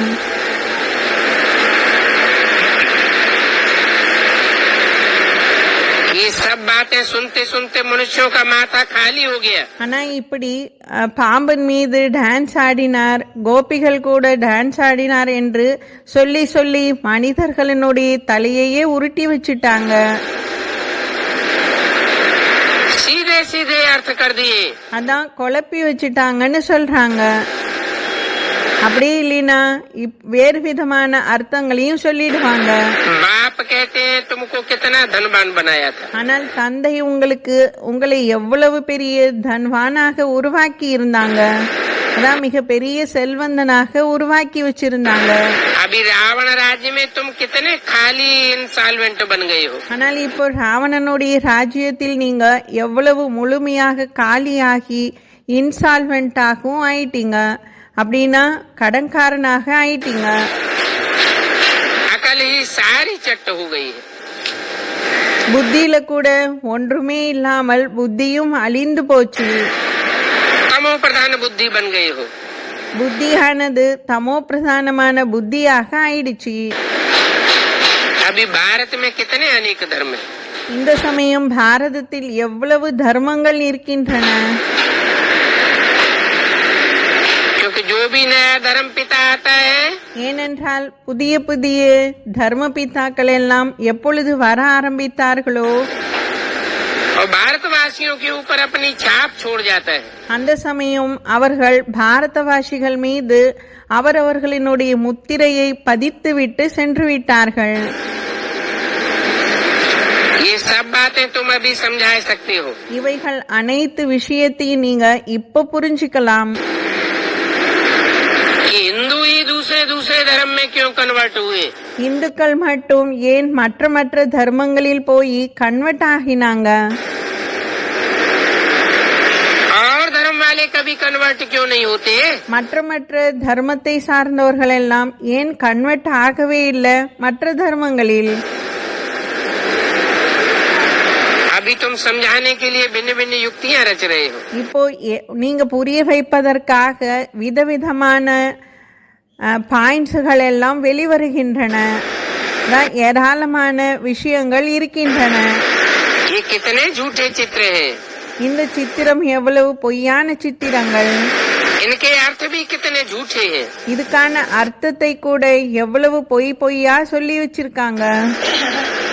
मनुष्यों के बनाए हुए हैं। மனிதர்கள் மூலமாக என்னெல்லாம் சித்திரங்கள் உருவாக்கப்பட்டினவோ அவை அனைத்துமே பொய்யானதுதான். वो भी तुम चाहो तो ढेर करके रख सकते हो। பாபா சொல்றாங்க உங்களுக்கு தேவைன்னா ஏராளமான சித்திரங்களை நீங்க கலெக்ட் பண்ணி வைக்கலாம். इन चित्रों के ऊपर झूठ बातें समझा सकते हो। இதன் மீது கூட உண்மையான விஷயத்தை அவர்களுக்கு கூறலாம். ஏனென்றால் ஏராளமாக பொய்யான விஷயங்களை சொல்லி வச்சிருக்காங்க. बता सकते हो। நீங்க அதன் மீது புரிய வைக்கலாம். ये कैसे सच है और कैसे झूठ है। இதுல எப்படி எது சத்தியமானது, இது எப்படிப்பட்ட பொய்யாக இருக்கின்றது என்று நீங்க வித்தியாசம் பண்ணி புரிய வைக்கலாம். भक्ति मार्ग में इन चित्रों के ऊपर कितना खर्चा करते हैं। பக்தி மார்க்கத்தில் இந்த சித்திரங்கள் மீது எவ்வளவு செலவு செய்றாங்க. वास्तव में ज्ञान तो पढ़ाई है। பாபா சொல்றாங்க இந்த ஞானம் என்பது ஒரு படிப்பு. जो बाप ही आ करके पढ़ाते हैं। இதை தந்தை வந்துதான் படிக்க வைக்கிறாங்க. पढ़ाते हैं और पवित्र बनाते हैं। குழந்தைகளுக்கு படிக்கவும் வைக்கிறாங்க, பிறகு பவித்திரமாகவும் ஆக்குறாங்க. इन शास्त्रों में तो कुछ भी एम ऑब्जेक्ट नहीं है। ஆனால் சாஸ்திரங்களில் எந்த ஒரு எய்ம் ஆப்ஜெக்டும் எதுவுமே இல்லை. कोई शास्त्र पढ़ेगा करके पंडित बनेगा, उनको बहुत सारे टाइटल मिल जाते हैं। பாபா சொல்றாங்க, சாஸ்திரத்தை ஒருவேளை படித்தார்கள் என்றால் அவர்கள் பண்டிதர்களாக ஆகுவாங்க, பிறகு அவருக்கு ஏராளமான டைட்டில்ஸ்களும் கொடுப்பாங்க. बहुत मान होता है, அவருக்கு ரொம்ப மதிப்பு மரியாதை என்பது கிடைக்கும், அதான் பேர் புகழ் கிடைச்சிடும். तो उनका जो फाउंडेशन है वहाँ घुसना चाहिए. பாபா சொல்றாங்க, அவர்களுடைய ஃபவுண்டேஷன் எங்கு இருக்கின்றதோ அங்கு நாம புகுந்து பார்க்கணும். हम तो कहेंगे ये सभी ड्रामा है, நாம சொல்றோம் இவைகள் அனைத்துமே டிராமா என்று. कोई को दोष नहीं है. யார் மீதும் எந்த ஒரு தோஷமும் கிடையாது என்று நாம் கூறுகின்றோம். इन विद्वान पंडित आचार्य शास्त्री आदि का पार्ट ही ऐसा है. இந்த வித்வான் பண்டிதர்கள் ஆச்சாரியர்கள் இவர்களுடைய சாஸ்திரங்களினுடைய பார்ட்டே இப்படிதான். आगे चल करके ये भी झुकेंगे. கடைசியில இவர்களும் வந்து நம்ம கிட்ட வணங்கிதான் ஆகுவாங்க. ये भी बात तुम समझते हो. இது கூட நீங்க புரிஞ்சிருக்கீங்க. जो होशियार है யாரெல்லாம் ரொம்ப புத்திசாலிகளாக இருக்கீங்களோ वो अपने हमजिन्स का मान ऊंचा करेंगे. அவர்கள் தன்னுடைய இனத்தை அவர்கள் உயர்ந்ததாக கொண்டு வருவாங்க. आज सतगुरुवार है, இன்று சத்குருவாராக இருக்கின்றது. तुम्हारे ऊपर अभी अविनाशी बृहस्पति की दशा बैठी है. இந்த சமயம் உங்கள் மீது அவிநாசியான பிரகஸ்பதியினுடைய தசை அமர்ந்துடுச்சு. दशाएं तो बैठती है ना. இந்த தசை அமர்ந்துடுச்சு இல்லையா? किस पर शुक्र की दशा, किस पर राहु की दशा. சிலர் மீது சுக்கிரனுடைய திசை, சிலருடைய மீது ராகுனுடைய திசை.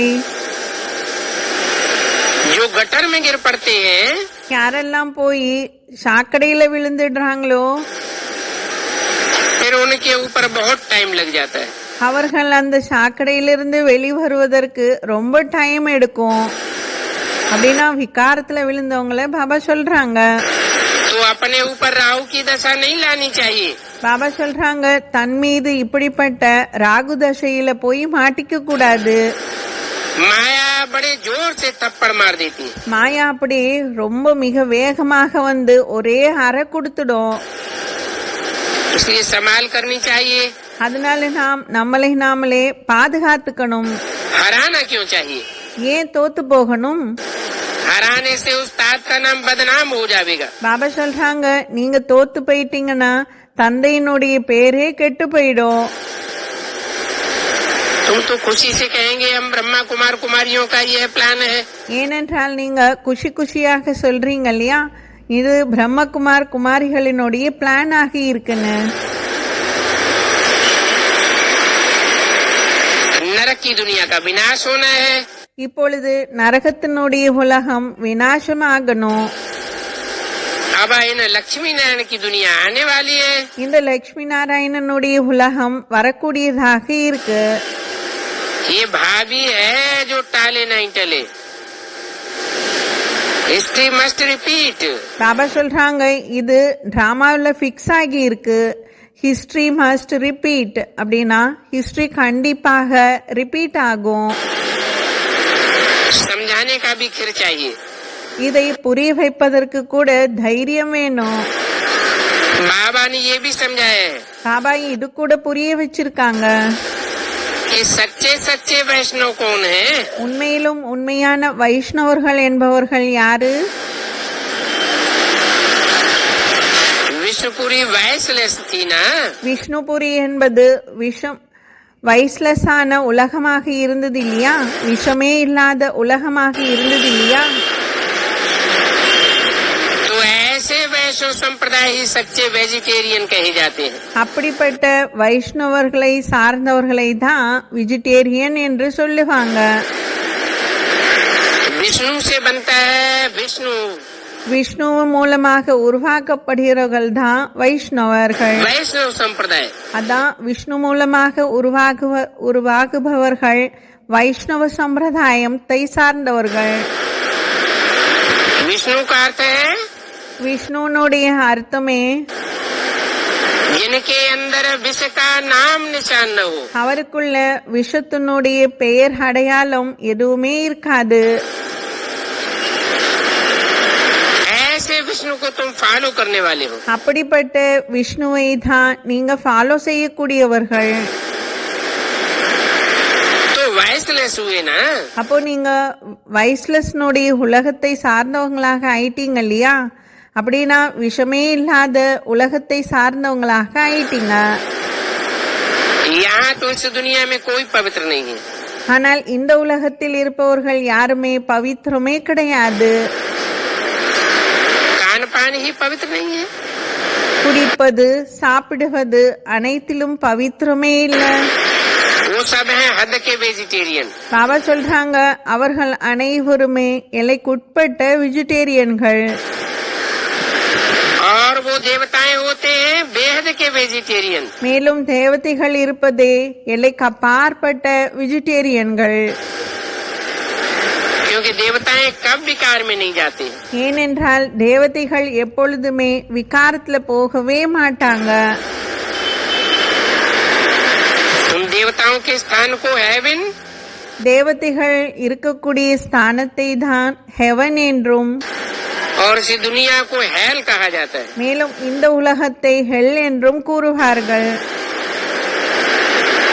ऐसे ऐसे बैठ करके समझावेंगे तो लोग हियर हियर करेंगे. பாபா சொல்லுவாங்க இப்படிப்பட்ட விஷயங்களை எல்லாம் நீங்க உட்கார்ந்து மற்றவர்களுக்கு புரிய வச்சீங்கன்னா அவங்க கேட்பாங்க. बताओ वैष्णव नाम कहाँ से निकला. இப்படி கேளுங்க அவர்களிடம் வைஷ்ணவர் என்ற பெயர் எங்கிருந்து வெளிவந்தது?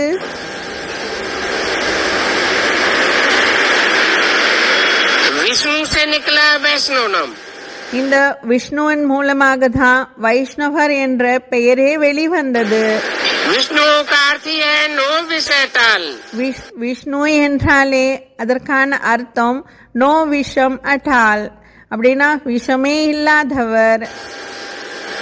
विष का नाम निशान न रहे. அவருக்குள் எந்த ஒரு விஷத்தினுடைய பெயர் அடையாளமே கிடையாது. तो विकारों को छोड़ना है. பாபா சொல்றாங்க இந்த விகாரங்களை எல்லாம் விட்டுடணும். उनको वाइसलेस वर्ल्ड कहा जाता है. அவர்களை தான் வைஷ்லஸ் வேர்ல்டுல இருக்கக்கூடியவர்கள் என்று கூறலாம். बाकी इन वेजिटेरियन बनने से क्या फायदा. ஆனா இப்படி வெஜிடேரியனாக ஆகுவதில் என்ன பலன் இருக்கின்றது? इससे क्या विश्व में शांति हो जाएगी. என்ன இதன் மூலமாக விஸ்வத்திற்கு சாந்தி என்பது கிடைச்சிடுமா? நாம வெஜிடேரியனாக ஆயிட்டீங்கன்னா तुम तो चाहते हो विश्व में शांति हो. ஏனென்றால் நீங்க விரும்புறீங்க இல்லையா விஸ்வம் முழுவதுமே சாந்தி ஆக வேண்டும் என்று.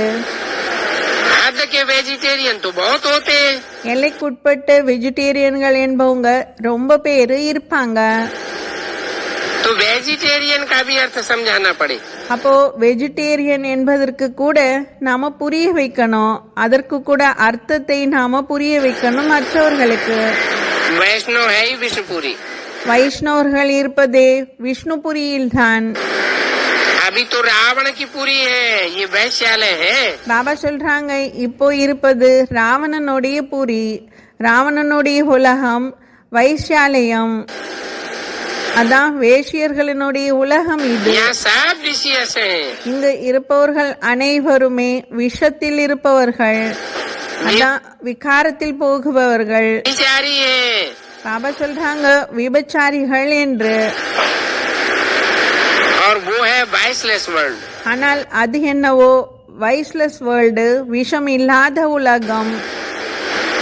यहाँ हेल में कितनी अशांति है. இந்த ஹெல்லில நரகத்துல எவ்வளவு அசாந்தி இருக்கு.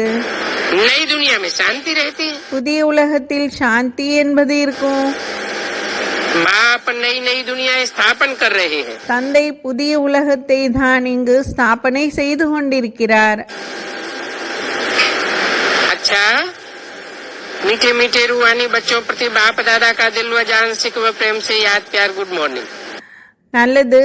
இனிமேலும் இனிமையான குழந்தைகளுக்கு, அன்பில் நிறைந்திருக்கக்கூடிய குழந்தைகளுக்கு நமஸ்தே சொல்கிறாங்க பாபா. இந்த VCD number 687, VCD number 687 fully completed, முழுமையாக முடிவடைகிறது. ஓம் சாந்தி.